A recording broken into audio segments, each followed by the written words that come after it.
I always get asked is reduce my profit so that I don't pay any tax, which is fine. Obviously, you can do that, but really, it's absolutely essential for any business to make a profit, because at the end of the day, if you're paying tax and things like that, you're earning money, and earning money means you can live, you can buy your shopping and stuff like that.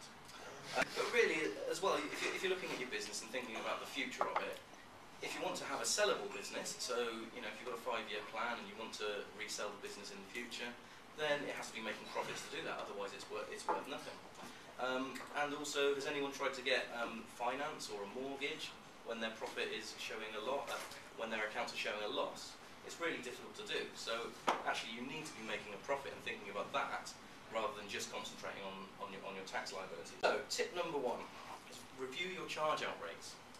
There's lots of businesses, particularly startups, that are charging low fees just to get clients. So they're lowballing it, quotes and things, just to try and win business, which is great. In one way, you're getting work in, but are you really selling yourself at the right value, and are you creating an impression to others that this is what you charge all the time? So you have to be very, very careful with that.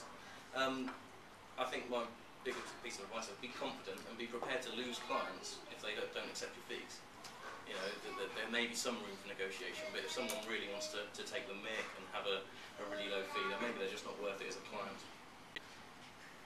Tip number 2, identify your target market. It's really important. The product or service that you're selling or trying to sell or provide is you've got to find the right people that are going to buy into that. So it's important just to have a think about who you're trying to target. If you have a wide range of products, perhaps narrow them down to the products that are most profitable for you, or the services that are most profitable and going to make you that extra bit of money, and concentrate your marketing on that. And whilst it's important to have a clearly defined ideal customer, don't necessarily dismiss a potential lead just because they're outside of that range. I've come across, and you'll hear it quite a lot within 4M, is people who want to attract larger businesses. And what do? They miss out on smaller businesses, which, they may be a smaller scale, and going back to point 1, don't necessarily undersell yourself, but it does pay the bills at the end of the day. It's better to have one client paying a smaller fee. Number 3, monitor your marketing. It's really important to identify what works best for your business. So you've identified your target market. Now you've got to look at what marketing really works. So one key tip there is always ask the source of a referral or lead. So if someone phones you up or sends you an email with an inquiry, I do it particularly, is ask where they found me, where they heard of me, because it's the only way you'll know what is working. And once you've done that, you can, once you're keeping a track of it, you can identify what's best for you, and maybe if something's not working, decide why it's not working. If your website's not working, not attracting people from Google, does it have the right keywords, things like that? The other key thing is if you've got a low marketing budget, then use some of the free resources that are around, things like Twitter, Facebook, and stuff like that, and try and attract traffic not only to your website but to you yourself.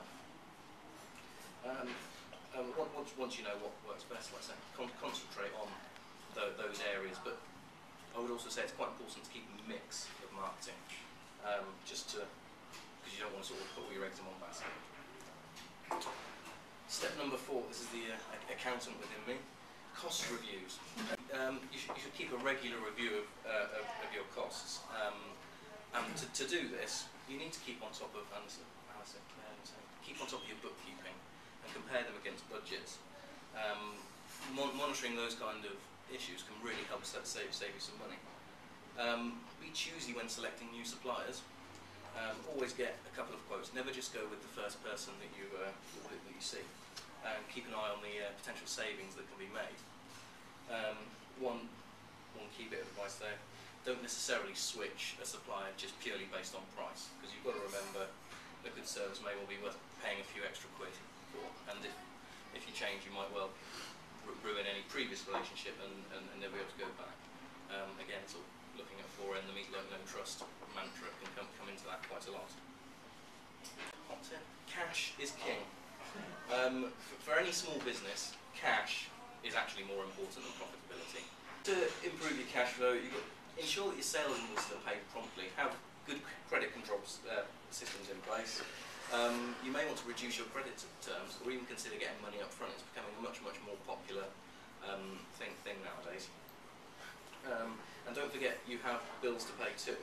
So try to get good credit terms with your suppliers. So whilst you're trying to shorten the time that you get money in, try and lengthen the time you have to pay money out, so that you've got the cash in your business to be able to cope with any stock issues, work in progress, that kind of thing. And one really key thing is always ensure you keep money separately saved to cover future liabilities. And by that I mean things like your tax and your VAT. Yeah, nothing I've said is rocket science, it's common sense. Increase your revenues and decrease your costs. You know, set out a plan